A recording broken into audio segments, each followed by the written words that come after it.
So I've been thinking about the problem that I think we face, and it's fairly obvious, but I don't think people care, to be honest. The difference between group think and individual think. The thing is that everybody does it interchangeably. They use groups to classify people, stereotypes, if you will, and make quick snap judgments of an individual based on the behavior of the group.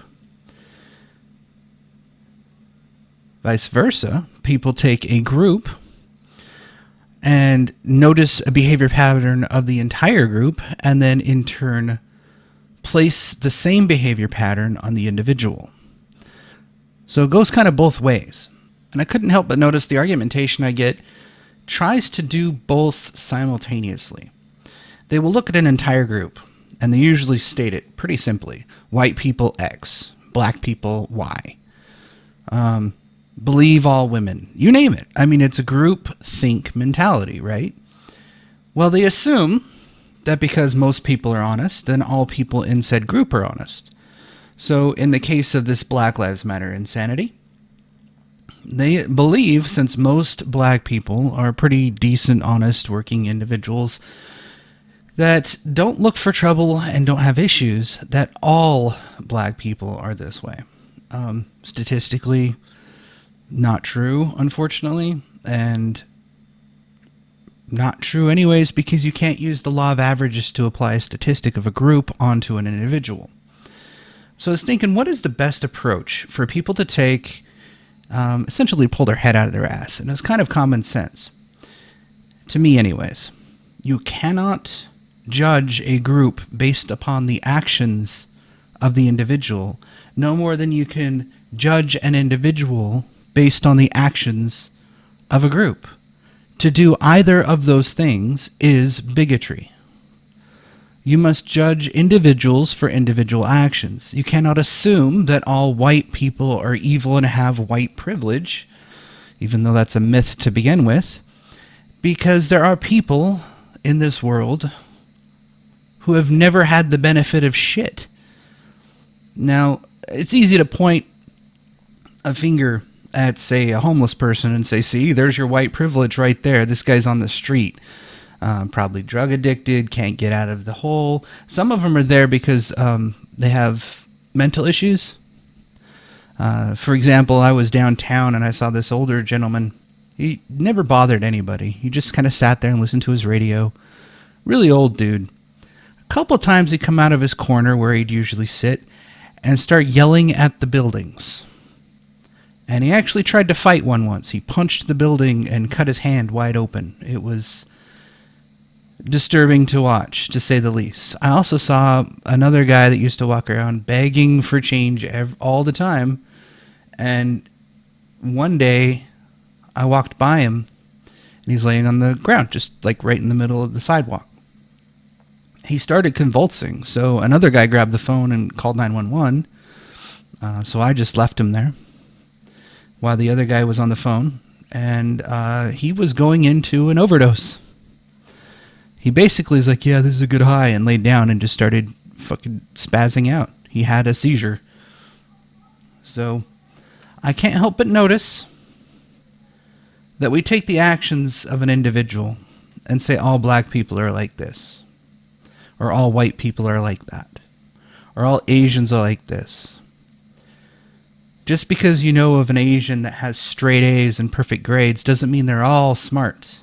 There's some dumbass people in this world, and you can't fix stupid. So, I say this to everybody that's been arguing with me over the last little while. If you're going to argue that I should listen and believe, to who and why? Is one voice more important than the other? I don't know either one of them. Who's telling the truth?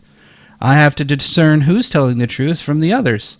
I can't trust all people in this group because I don't know all people in said group. In turn, if it's an individual you're wanting me to listen to or believe, how do you know they're not lying? How do you know that they're genuine? I've noticed many people try to disconnect or belittle my own personal experiences with what they're claiming is true, and just saying that, well, that's true for you, but not for other people in this group. I'm like, no shit. That kind of destroys the myth, does it not? Specific to white privilege in particular. I noticed a lot of Utahns are believing this shit. This is why on my Facebook feed I said Utahns really make the worst people, and they believe all this nonsense. Well, the white privilege myth states a few things. When you go to the grocery store, you are more likely to see people that look just like you than seeing minorities. Well, when you live in a state that's 95% white, chances are that's going to be a true statement.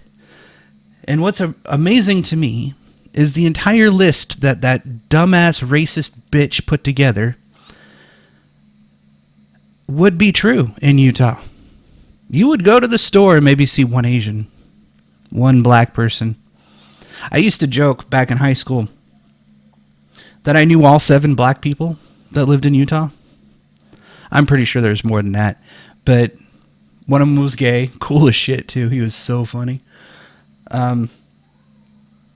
Another one was straight, but he was a little bit, he was a tweaker. Let's just put it that way. He was a little bit off. So he was a special individual.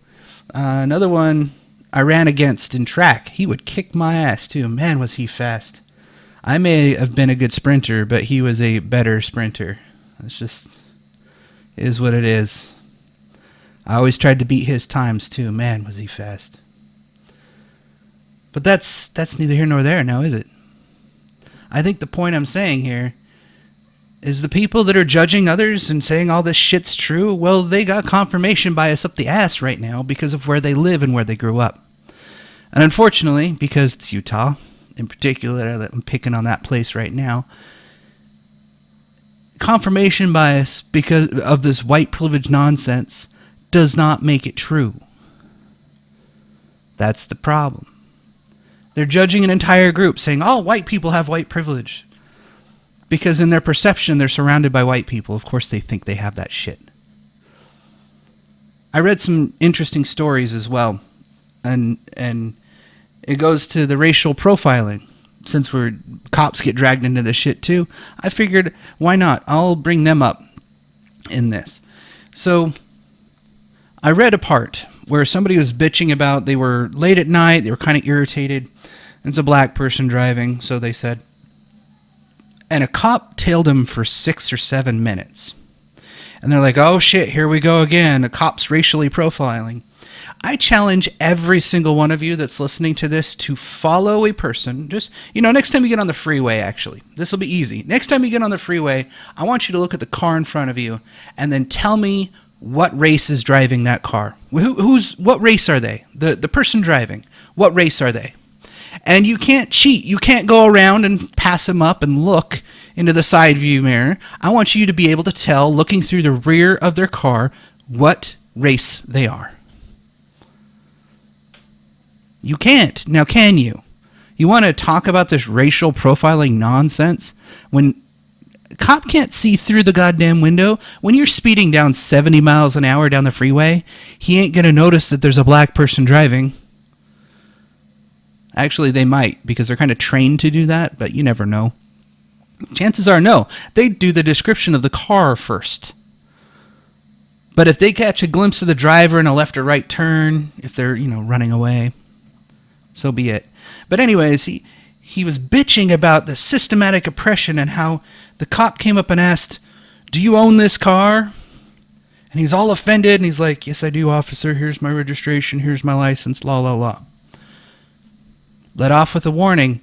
The warning was, could you fix the lamplight for your license plate? I wasn't able to read it.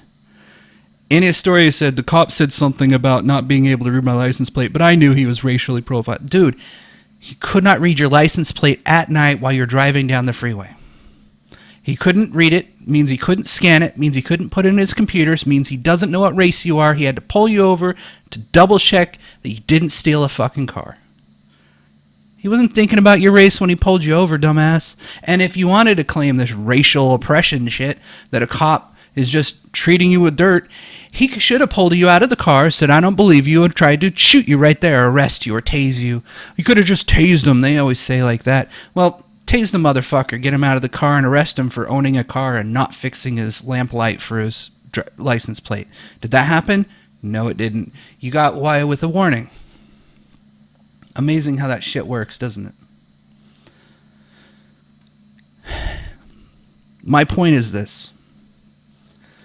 You cannot judge a group based on the actions of an individual no more than you can judge an individual based on the actions of the group. I want everyone to take that to heart. Own it, because it's true. You will have better relationships with literally everyone on this planet if you take that to heart. And for you motherfuckers that think that's racist or whatever, go shove it up your ass. Because all you're doing is projecting your insecurities and your own racism upon me. I don't take kindly to that kind of shit around here, so see you next time. Master, well, can you tell me who has right on their side?